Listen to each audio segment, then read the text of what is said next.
Olá a todas e todos. Nós continuamos dando sequência, dessa vez com a última apresentação da Sala 1, do último dia do nosso evento. Dessa vez é uma apresentação que deveria ser incentivada mais vezes nos eventos de matemática, que é sobre ensino. Quem vai nos apresentar é o Tiago Dutra de Araújo, que é mestrando no IME USP. O tema dele é o desenvolvimento do raciocínio correlacional a partir do ensino-aprendizagem de modelos de regressão linear no ensino médio. Tiago, por favor, a palavra. Muito obrigado. Que isso, Denis, imagina. Boa tarde, gente. Eu agradeço, Denis, todo o pessoal do encontro pela oportunidade de discutir um pouquinho sobre esse trabalho, né? Eu sou o Tiago, eu faço esse trabalho em parceria com a professora Viviana, que é a professora do Departamento de Estatística do IME USP, né? Bom, então a ideia é trazer um pouquinho uma discussão sobre educação matemática, na parte agora da educação estatística, e eu queria começar a discussão a partir de mostrando alguns aspectos que podem tornar relevante essa discussão no nosso âmbito hoje em dia. Então eu queria começar com um exemplo inicial, não sei se vocês viram essa notícia no ano passado. Teve algum momento em que um jogador de futebol, ao dar uma entrevista, ele tirou uma garrafinha de Coca-Cola da bancada, alegando que ali fazia mal. E logo na sequência, as ações da empresa Coca-Cola despencaram, né? E aí, diversos órgãos de imprensa ao longo do mundo todo, começaram a noticiar essa possível relação entre o gesto dele e a queda do valor das ações da empresa, né? E eu acho que isso é um exemplo interessante que mostra como, no geral, lidar com associações entre fenômenos não é uma coisa tão simples, pelo menos por maior parte das pessoas, na população. Quer dizer, às vezes, será que o gesto dele e a queda das ações não foi só uma coincidência? Ou se teve alguma associação entre essas duas coisas? Até que ponto essa associação indica uma relação de causalidade, né? Quer dizer, será que o gesto dele foi a causa, da queda das ações? Então, acho que é um exemplo que ele é interessante, começa a mostrar a relevância da gente olhar como identificar corretamente associações entre fenômenos. E mais ainda, como é que a gente pode trazer essa discussão já para a educação básica, né?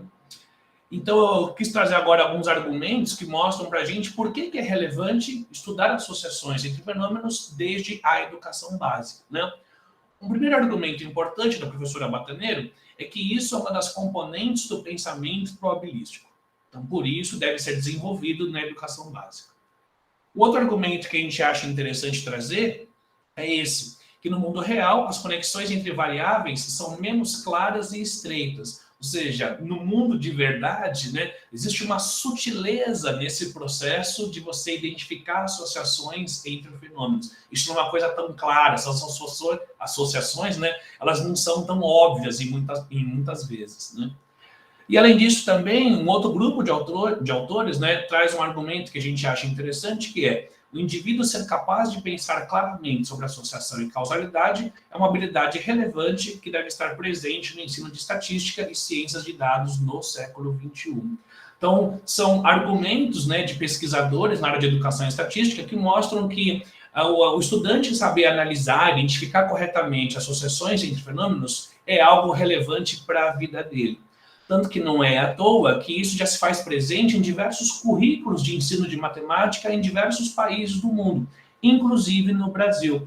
Particularmente, isso se faz presente desde os PCN, lá de 2002, mas essa habilidade, vamos dizer assim, se tornou um pouco mais evidente, um pouco mais clara com a BNCC de 2018. Tem uma habilidade de matemática do ensino médio específica, a habilidade 510, que mostra que esse processo de você poder investigar comportamento de dados relativos a variáveis numéricas, isso pode ser uma coisa que tem que ser desenvolvida na escola e que pode ser relevante para a formação desse estudante, né? Então, aqui são alguns pontos que a gente trouxe, que a gente julga que são relevantes, que justificam um pouco a nossa pesquisa, o nosso trabalho. A partir disso, a gente conseguiu pensar, então, como é que eu consigo identificar a associação, Como é que isso acontece, Do que eu preciso para que eu faça esse processo de forma correta, Então, existe um tipo de raciocínio bastante específico que é responsável por esse processo, que é chamado de raciocínio correlacional.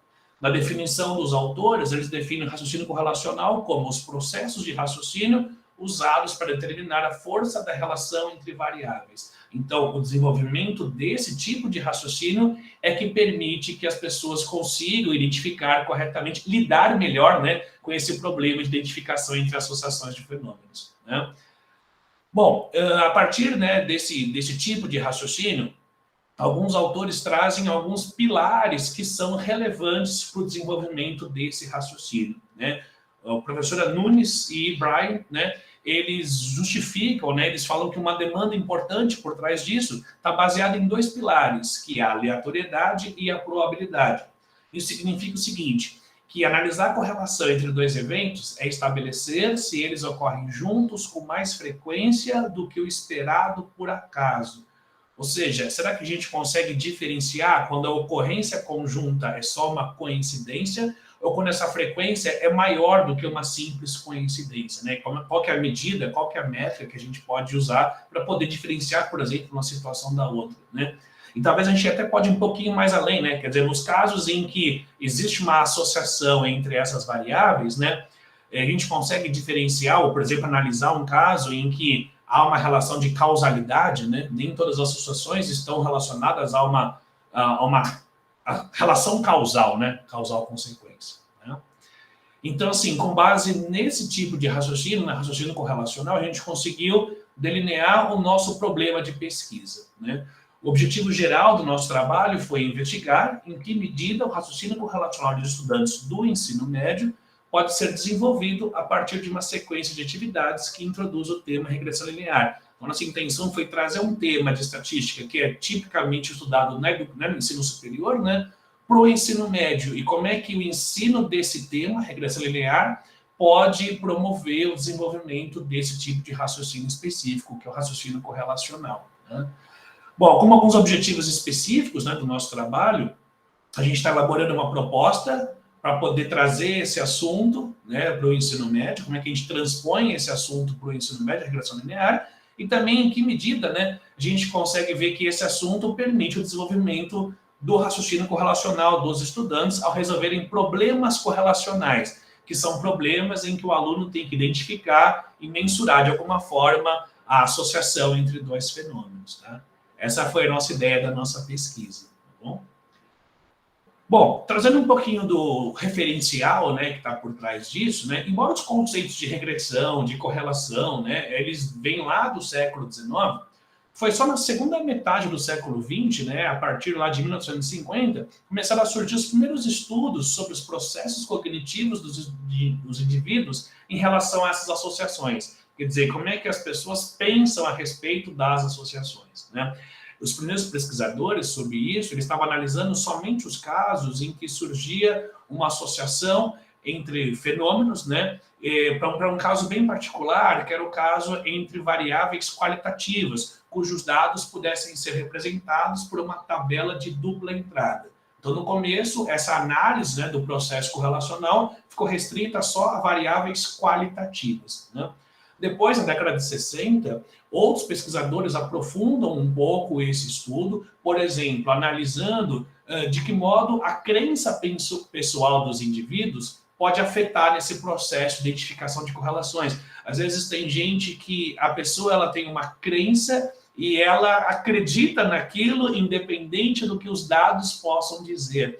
Um pesquisador deu um nome para esse fenômeno, chamou de correlação ilusória. Quando o que você acredita, né, você leva isso mais em conta do que qualquer informação que os dados possam fornecer para você. Mas depois, na década de 70, né, tem uma formalização do raciocínio correlacional, né, com a definição que a gente viu agora há pouco no slide, e também tem um aprofundamento ainda maior, né, de como é que os estudantes lidavam com esse tipo de associação. Agora eles estão partindo não só dos casos em que as variáveis são qualitativas, mas também para os casos em que as variáveis são quantitativas. Então tem diversos estudos que mostram como é que os estudantes lidam com a associação entre variáveis quantitativas, né? E aí, já na década de 90, né, dois pesquisadores canadenses, né, o Ross e Cousins, né, eles começam a ampliar ainda mais esse estudo, desse tipo de raciocínio, porque eles perceberam que durante a educação básica, as crianças, né, os estudantes, eles pouco entravam em contato com esse tipo de problema e, consequentemente, pouco desenvolviam habilidades necessárias para o desenvolvimento do raciocínio correlacional. E isso afetava elas, de alguma forma, já na vida adulta. Eles perceberam que indivíduos adultos também tinham problemas em identificar esse tipo de associação, mesmo no caso, ou nos casos, né, em que os problemas correlacionais tinham contextos nos quais os adultos estavam inseridos, né? Então isso afetava, por exemplo, na profissão das pessoas, afetava na forma de atuação desses indivíduos, né? Então, nesse caso, eles começaram a organizar o raciocínio correlacional, né, dividir o raciocínio correlacional em algumas dimensões. Eles separaram em 4 dimensões, que é a organização de dados, seleção de dados, síntese e conclusão, né? Como é que você seleciona as informações, como é que você organiza as informações que você selecionou, como é que de alguma forma você consegue resumir, né? Você consegue sintetizar essas informações para, a partir disso, você poder concluir se de fato há uma associação entre esses fenômenos ou não, né? Então foi um passo maior que eles estavam dando em relação ao que tinha sido feito, né? Bom, é claro que isso não é tudo do referencial, mas são os aspectos mais relevantes do referencial para a gente, tá? E aí, com base, né, nessa definição, nesse marco teórico, nesse referencial, a gente conseguiu construir uma sequência de atividades. A nossa intenção foi construir uma sequência que tivesse atividade diagnóstica, mais um conjuntinho de 7 atividades, mais uma atividade final. A ideia é, de alguma forma, usar atividade diagnóstica, atividade final, para poder analisar, né, comparar, para poder entender um pouco a evolução desse tipo de raciocínio durante esse processo das atividades, né? Vou deixar aqui na tela, só para vocês verem um pouco os títulos, né, das 7 atividades, né? E aí o interessante é que a gente construiu as atividades de forma que a gente pudesse contextualizar o máximo possível desse tipo de problema, né? A gente poder trazer os conceitos que são importantes para poder apresentar as ideias, né, dos modelos de regressão linear, mas também mostrar para eles algumas aplicações, vamos chamar assim, né, alguns problemas que já trazem contextos muito próximos da realidade deles, né? A gente acha que isso foi um ponto importante, porque atrai a atenção deles e aí faz com que eles consigam articular e pensar um pouquinho mais sobre esse tema, né? Bom, de uma forma geral, todas as atividades, elas tinham uma estrutura muito parecida, né? Basicamente, cada atividade tinha os objetivos de aprendizagem, que mostrava ali, basicamente, o que a gente esperava que os alunos fossem sair sabendo de cada uma das atividades, né? Os materiais e procedimentos, né, para executar cada uma das atividades, e, no final, algumas reflexões e questionamentos que a gente propunha para justamente, de alguma forma, tentar verificar ou tentar validar os objetivos de aprendizagem, né? Para ver se, de fato, ao final da atividade, os alunos conseguiram atingir aqueles objetivos ou de que forma eles conseguiram atingir aqueles objetivos. Eu vou colocar como um exemplo aqui, tá, alguns objetivos de aprendizagem de algumas atividades, né? No nosso trabalho, a gente detalhou todos os objetivos de todas as atividades, mas só para ter uma ideia, tá, o que está por trás disso. Por exemplo, na primeira atividade, né, um dos objetivos é esse: definir um critério que meça a proximidade dos pontos à reta, para traçar a reta que mais se ajusta aos pontos, né? Então, tem uma parte importante do discurso, né, que você traçar a reta mais próxima dos pontos, né? Então, assim, o que significa estar mais próxima, né? Se eu te dou o ponto, a reta, como é que você define essa proximidade, né? Você pode pensar no segmento que sai do ponto, é perpendicular com a reta, ou você pode pensar naquela diferença entre as ordenadas, né, aquele segmento vertical, né? Como é que a gente estabelece um critério de proximidade para poder, a partir disso, definir quando que uma reta está próxima dos pontos ou não, né? Mas também existem os objetivos de outras atividades. Aqui foi só um exemplo, né? Só para a gente poder ver o que a gente esperava que os alunos obtivessem, né, de conclusão ao final de cada uma das atividades, né? Bom, então a nossa intenção com esse conjunto de atividades foi que eles resolvessem alguns problemas correlacionais, né? E aí a gente acaba usando essa palavra problema muitas vezes, né? Tem em matemática. Então, no nosso trabalho, a gente resolveu usar uma definição específica, tá, da palavra problema, que é essa que aparece aí na tela, né?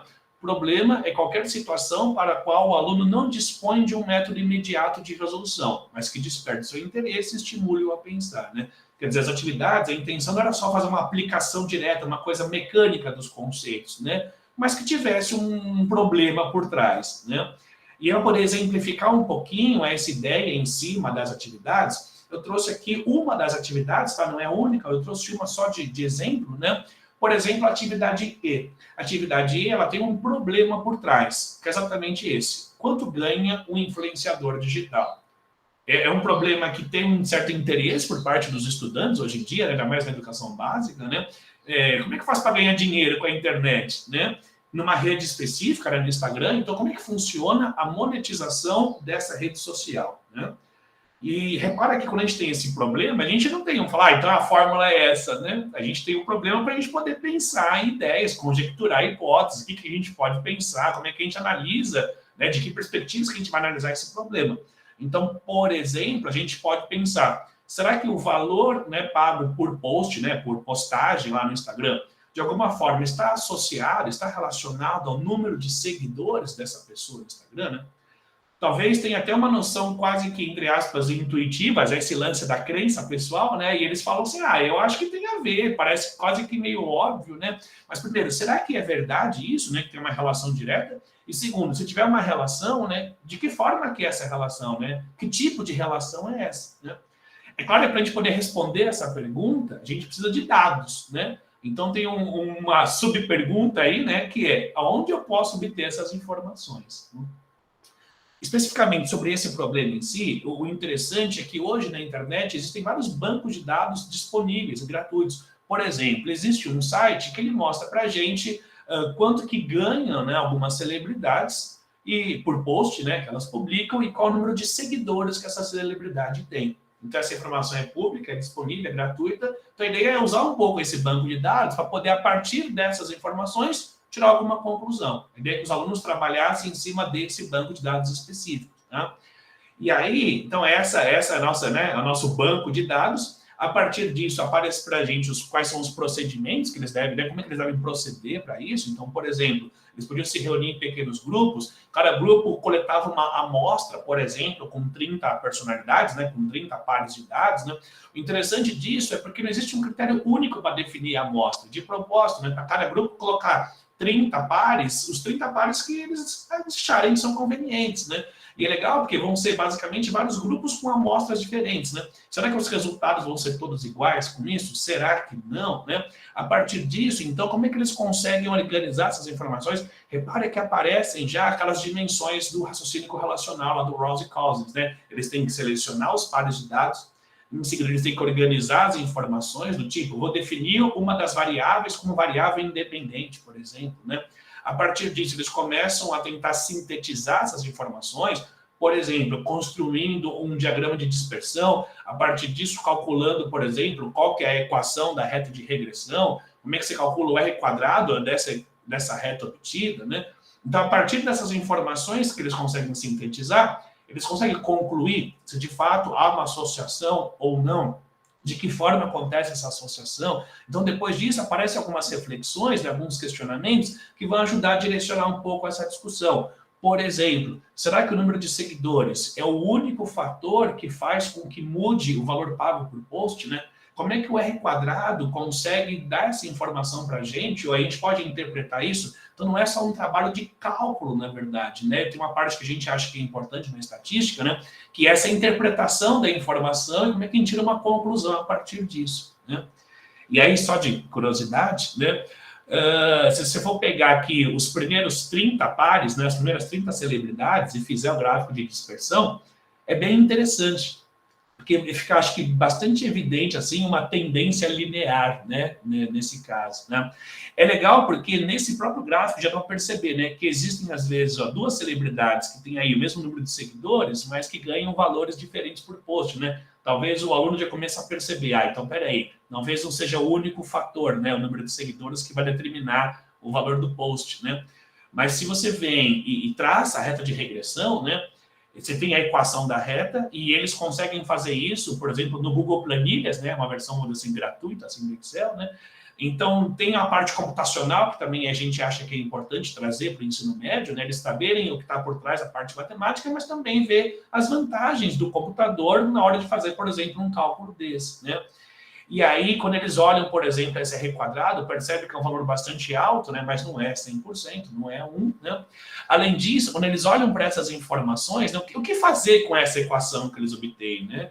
E aí tem algumas perguntas que podem ajudar eles a ter algumas ideias relevantes. Por exemplo, né, eles conseguem usar essa equação para poder estimar o valor pago por post de uma outra pessoa qualquer? E às vezes eles usam, por exemplo, pessoas que eles conhecem, sabe? Até eles mesmos, né?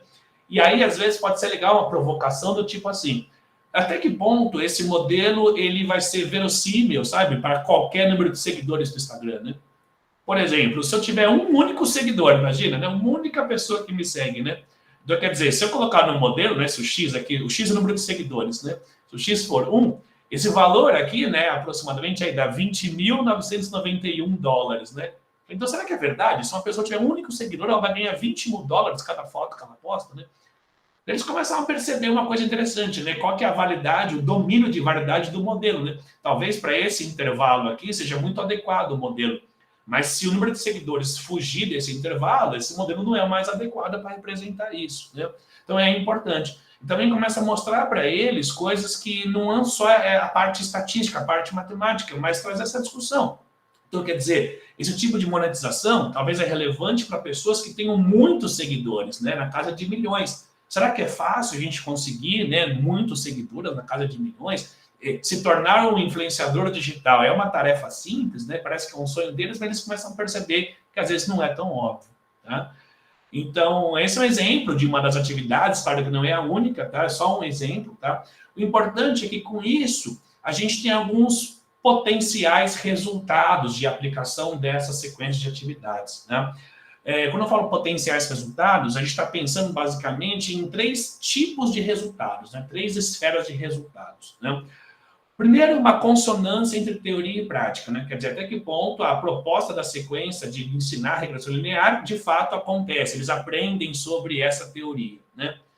Mas também existem resultados que são de uma outra esfera, né? O desenvolvimento de habilidades dos indivíduos, né? Então, não é só a parte matemática que está em jogo, mas também que tipo de habilidades a gente consegue desenvolver com essa sequência que permite, por exemplo, desenvolver o raciocínio correlacional, né? Então, existem algumas habilidades que são importantes.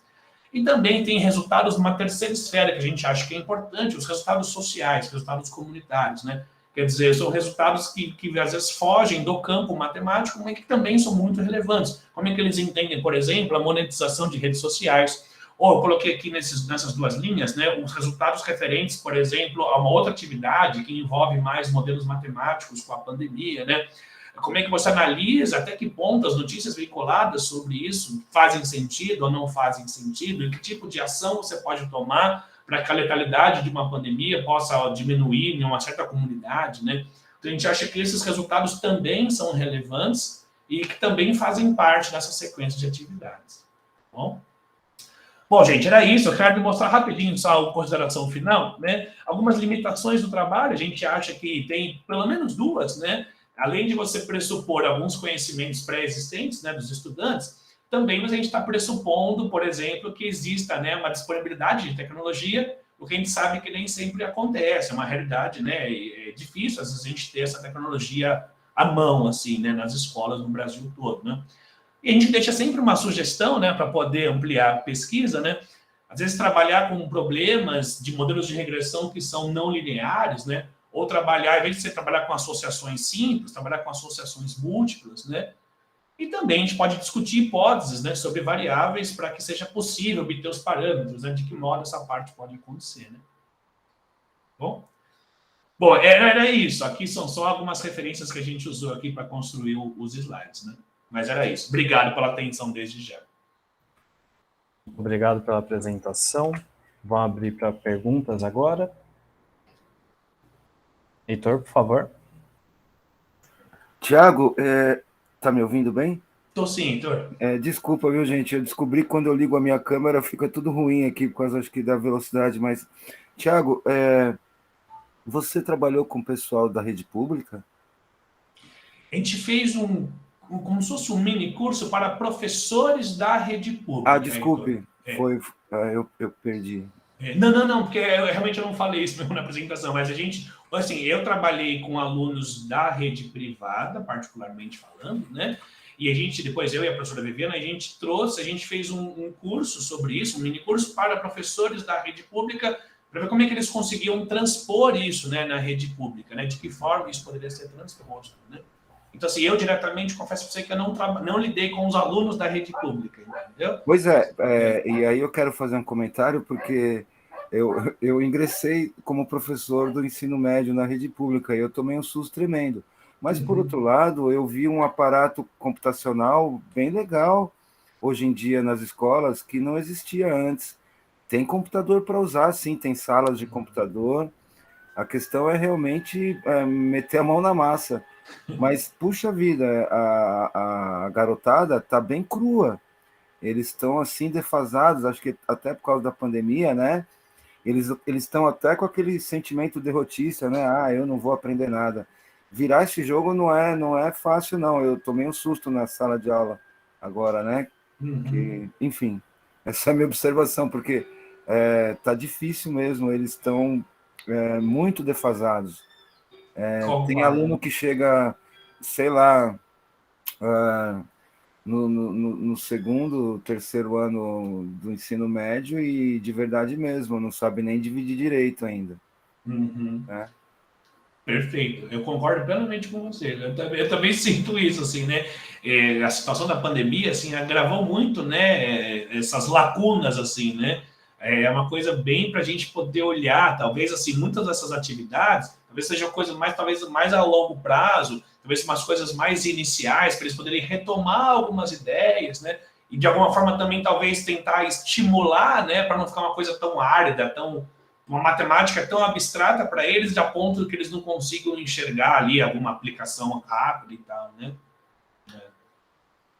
Obrigado. É isso, obrigado, eu que agradeço pelo comentário. Legal. Tem mais alguma pergunta? Vou só tirando aqui, só para ver vocês. Bom, acho que não, então eu vou fazer a minha pergunta. Ela é mais filosófica, mas no sentido de que esse tipo de atividade, essa coisa mais construtiva do conhecimento, de ter uma problemática e tal, isso mostra um pouco da lógica do raciocínio e deixa um pouco claro a necessidade da definição, de uma boa definição matemática, né? Porque às vezes a gente vê tantas definições, nesses últimos dias a gente teve várias apresentações com várias definições, e muitas vezes as pessoas não sabem de onde vem a definição, às vezes tem uma definição que remete à física e tal, e quando você traz essa noção construtiva do conhecimento, de que o aluno ele tem um problema, ele começa, isso deixa muito claro a necessidade da definição matemática mesmo, né? A definição, e não no sentido só de fazer alguma tradução, entre aspas, para o ensino médio, mas realmente ter uma definição bem feita para também o ensino superior, para pesquisa, enfim. Quando vocês estão fazendo esse tipo de pesquisa no ensino, elas culminam também, elas chegam em alguma necessidade de reformular definições também no sentido do ensino superior? Existe essa, da pesquisa do ensino superior, enfim, chega nesse tipo de coisa? Tem esse tipo de discussão? Perfeito, Diana, perfeito. Talvez, não sei se, pelo menos para a gente, por enquanto, na nossa pesquisa, talvez de redefinir, sabe, ou reformular alguma definição, mas talvez, assim, de prestar atenção, igual você falou, assim, na definição que foi feita, justamente porque aquela definição, muitas vezes eu acho que ela não veio do nada, né? Quer dizer, aquela definição ela foi muitas vezes construída, assim, teve um processo, né? Sim. Você me permite, assim, naquele exemplo da primeira atividade, sobre definir a proximidade, sabe, entre os pontos Sim. E a reta, né? Assim, não é... O mais confortável para a gente talvez é assim, ó, vamos definir essa distância como se fosse isso aqui, né? E aí, a partir disso, eu vou atribuir a reta mais próxima, né? Mas eles começam a perceber, falar, então, peraí, se eu fizer só a diferença entre as ordenadas, lá, que eles chamam de resíduo, né? Se eu somar só os resíduos, isso é uma boa definição, por exemplo, de proximidade, né? Quer dizer, qual que é o problema de definir distância desse jeito, né? E aí eles começam a perceber que, então, peraí, se eu fizer só isso, não é bom, porque aí se eu atribuir, né, que a reta mais próxima é a que tiver a menor soma desses resíduos, então vai ficar negativo isso, né? Então vai ficar muito negativo e isso não quer dizer que está mais próximo, né? Então, é legal, acho que isso, né? Você define, aí você pensa, muda assim, e você redefine, né? Você reanalisa isso, até você chegar numa definição e falar assim, então essa definição realmente faz sentido, assim, né? E é legal que eles começam, talvez, a enxergar, né, as definições, acho que até no ensino superior, né? A gente pega no livro, aquela definição que está lá, muitas vezes demorou, assim, 100 anos, né? 200 anos para chegar lá, né? Que alguém acordou um dia, definiu e a partir dali aplicou, né? Eu acho que isso é uma contribuição que eu acho que é bem interessante, assim, né? Que é importante, né? Sim, sim. Inclusive, isso que você trouxe, né? A gente já passou um pouquinho do tempo, mas é a última apresentação. Isso que você trouxe da probabilidade é também muito interessante, porque a probabilidade é uma coisa muito recente. Os fundamentos da probabilidade são coisas do século XX, tem muita coisa que é quase século XXI já, e que às vezes a gente trata com muita naturalidade, mas são coisas novas. E então, elas estarem no ensino, eu acho que, e aí que entra essa pergunta que eu te fiz, mas você me respondeu, mas é no sentido de essas coisas novas, se o ensino também não traz para a pesquisa, porque às vezes é uma coisa tão intuitiva para os mais jovens que aí essa definição é boa, esse nome para a definição, ele é bom e ele vem para a pesquisa também. Isso acontece, né? Sim, sim. E isso é uma coisa importante, porque, no fundo, a partir daquela definição, aí você vê e fala assim, peraí, tem uma coisa aqui que fica melhor do que já estava, né? Aí você leva isso para a pesquisa como uma conclusão, né? Como um resultado, né? Sim. E é o que eu acho, né? Se me permite, que dá essa vivacidade à matemática, assim, né? Quer dizer, não é uma coisa que é imutável, né? E eu acho que é uma das grandes belezas da pesquisa, né? Da área é isso, né? Você poder toda hora ficar mexendo, aprimorando, né? Descobrindo essas lacunas, né? Maravilha, gostei muito da apresentação. Novamente, agradeço muito por você ter vindo, por trazer esse outro lado da matemática, que, novamente, também digo que tem que estar presente nos eventos de matemática. Então, eu vou pedir para todo mundo abrir o microfone, fazer uma salva de palmas como agradecimento.